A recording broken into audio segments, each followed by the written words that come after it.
Yes, guys, so I'm here with a friend of mine that I haven't seen for about, 60 years? 60 years, yeah. About 60 years. But it's amazing that I haven't seen this brother for so long. And his nickname was Joe Peg when we were at school. What was my nickname? Did they have a nickname for me? They used to call, some of them used to call me Cat Batty Boy and Red. All I know is say you talk about fritters. Yeah, oh my God, brethren. Okay, guys, fritters for you. We call it flan them these days. Yeah, fritters for you guys who are not Jamaican is Johnny cake. No, Johnny cake is the fried dumplings that most people know all over the place. But fried fritters was they used to make like a liquidy flour paste with codfish and put with codfish in it, yeah, and onions and all these nice herbs and fry it up, and it was the nicest thing when we were kids. I remember I used to sell. My mother was a lady that used to have this beautiful Miss Barnes wooden box with glass on the sides, yeah, and had it sat on a stool, case, yeah, and sold grated cake and really nice things. But sometimes we go there when she fried it, man. Yeah, and me, of course, me wasn't young enough. I was eating half of the things before she even finished making them, man.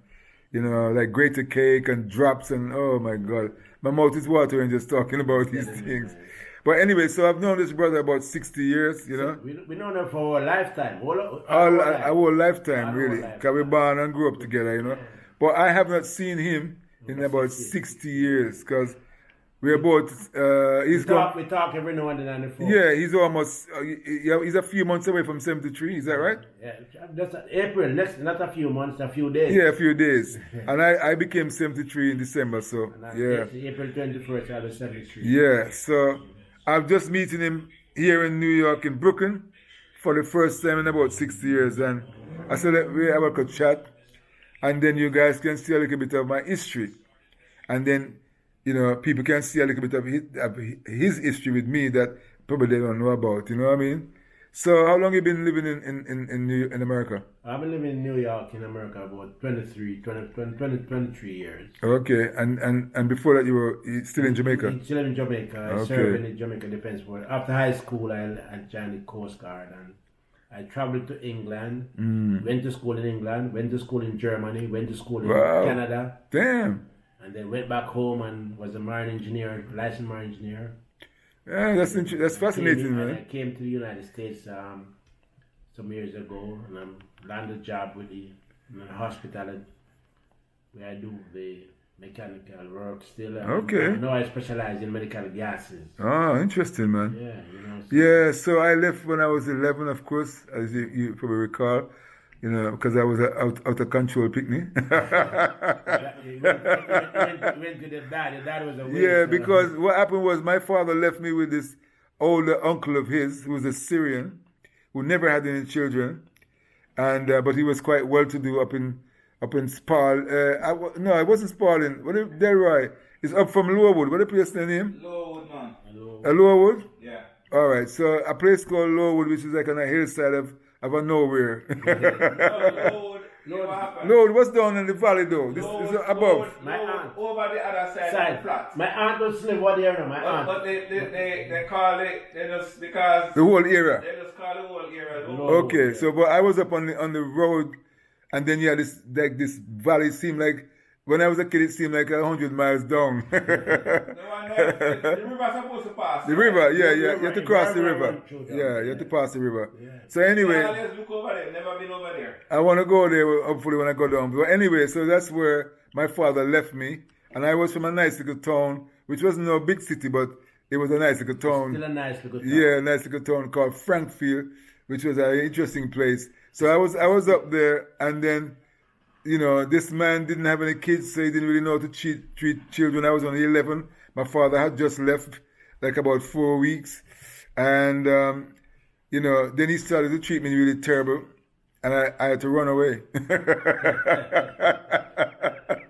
So after 4 weeks, what happened was I went to church.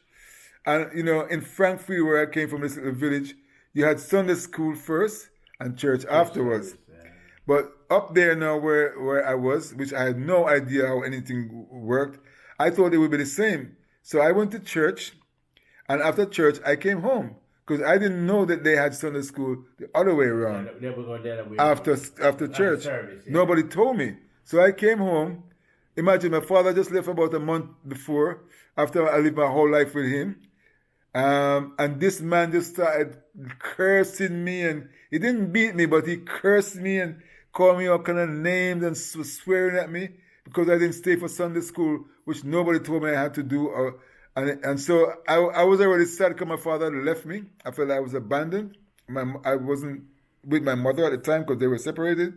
So I was upset. So I took a few pieces of clothes, stuffed into some little bag I had, and up on the hillside was a lot of cousins. A lot of them, Syrian people. I remember they were blonde hair and blue eyes and all these things. And they hated that man down there, who lived down by in the big house. So they said to me, you better go back and stay with your mother and don't stay with this man because this man is horrible. So, in those days, wow, 60-something years ago, the bus went once a week. the bus run once a week. No, they run every day, but they run a certain time. Yeah, but them times there's a one. If you miss the one, if you miss that bus, you don't have no more. No more bus. The next week. And the mail van. They had the mail van and they had the milk truck. And the milk truck was this truck which had no roof at the back, and had these huge containers of milk. I can see them now. Fresh milk. Fresh milk. And then they had some wooden benches going across from side to side of the truck, and they would carry passengers because people needed to move around. So they said, okay. And the milk truck used to go from about 5 in the morning because they service a lot of people going down. So they put me on the milk truck early in the morning, and I went back to Frankfield and went to my mother's house, where my mother had about six or 7 children, because she's had 10 of us living in this little house. And so I ran away and stayed there. And when my father, actually the man came for me, he figured out where I was, and he came for me, and I figured I was with my mother, because my mother lived next to the market, this huge market, Frankfield Market. Near the school there. Near the school, right by the school. Yeah, and I remember one day, somehow I was walking with her, and this man came, he rode all the way from up in this country place on his horse, come to get me. And he's demanding that she give me to him to take back. And she said, he don't want to come back with you. He doesn't want to come back with you. He wants to stay. And so I stayed there. But my father disliked my mother so much. He said, you can't stay with her. So before I let you stay with her, you better come to England. Because he had no intention of bringing me to England. He thought I would be better off in Jamaica, So yes, guys, so now you know how I ended up being in Britain. We had some good times as kids back. No, you remember we used to ride the coconut bow off of the hillside them? Oh my God. Go down at the riverside there. Remember Stonewall, remember we used to play Stonewall? You're right by the school. Somebody be Kurt, Yeah. I was just asking. Yeah. Think them say live at St. Elizabeth. Okay. Something about them. I'm going to try to find him. I'm going to go down there for a couple of weeks.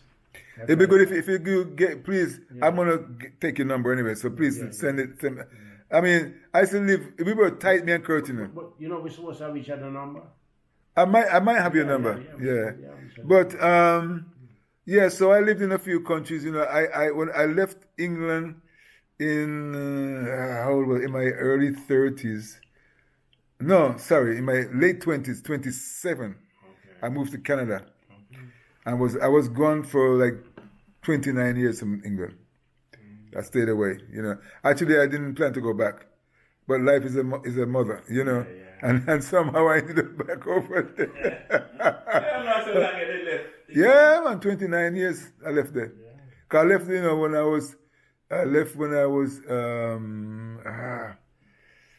26, 20, them kind of age. Yeah, and chip out and never go back, for 29 years. And I was back not too long. Actually, I wasn't back yet. I was living in Norway. Yeah, So I mean, we go around, and I was living in Norway. And then my father passed away, you know, and of course I had to come. So all my friends that grew up with me at school, them say, anyway, Barnes there, in Affy show up at the funeral. Yeah. And I remember, you know, one of my best friends was a Kur who was actually born in Frankfield. In father used to have a bar. Yeah, commissary, yeah. But he grew up in Kingston, near Milton. So you guys wouldn't know him, but he used to go back and forth on holidays. You know Milton. Yeah, dark. Yeah. So, you know. I wouldn't remember him now. Yeah. He's still around, but. No, he just passed a few years ago. Yeah. But, so Milton, we became best friends. And it so happened that I'm born on the 25th of December, he born 28, same year, so we were exactly the same age. Yeah. But we didn't realize that, you know, it's years after we were adults and older, we realized that his family was from the core from Frankfield. Yeah. I didn't know, just because I just met him in England, we realized we come from the same place. But yeah, man, so, you know, when at the funeral, they showed up at my father's funeral. My father was a really popular barber in England, and they did a big thing not in the news, but in the newspaper, and you know, so them said Barnes must come on the funeral. So as soon as I stepped out of the hearse, because you know in England we call each other by last name, I hear Barnes, and I turn around and it was one of my best friends, Campbell, right in front of me, and my first thing I said to him, say, "Well, Milton," I said, "See Milton there," and I said to them, "Brethren, we can't ever separate again, you know." We can't separate again because for the years I was away, I couldn't find, and when I came back, I don't know if I find them because everybody grow big and gone about them business, and so we never separated again after that, and yeah, and then eventually Milton passed away 4 years ago, I think now. 4 years ago, I think so, maybe 5, in Jamaica. He was actually going back and forth, started like a farm thing, and yeah, he had a problem with his lungs were congested. Yeah, because he didn't have it as a child, but what's that thing with the breathing, where you can't breathe properly? He had this issue as he got older, you know, and then he was smoking and you know the usual thing. Yeah, so he passed away, you know. Garlic and some other stuff. And this is my brother over there. You see that one there? that big man there. That's my younger brother by 5 years. He's one of the nicest people I know. Not because he's sitting there right now, but I just my reality that with him anyway, you know. He took care of me in Jamaica, drive me all over the country. Yeah, he's a loving brother, you know. So God bless him. I may come look for him and I see him about 20 years. I will talk on video call and things. So, call, you know, give thanks to video call still because it's nice to be able to see. The last time we talked is when he was at my house. Yeah, and he called me. Yeah. Yeah, man. So, yeah, it's just a really beautiful thing that after so many years, you know, we're still here and we can talk to each other and meet up. And meet up physically, in person. Man, it's a beautiful thing. Good. God is good, brethren. Yes. So, guys, on that note, I just wanted to give you a little bit of history about my life and at least show you one friend from when we grew up together, born and grew up together, and my brother over there who's about 5 years younger, who, you know, we used to be like crazy when we were kids. We used to play Stonewall. I you know, when we started playing Stonewall as a kid, the bus skirt head with a stone. It was down on the riverside. Don't worry about it. But below the bank here. The bus we made with that stone and we stopped playing that shit. Because we didn't know that trick where they fling up one stone in the ear while I watch that one there, we clap him with another one.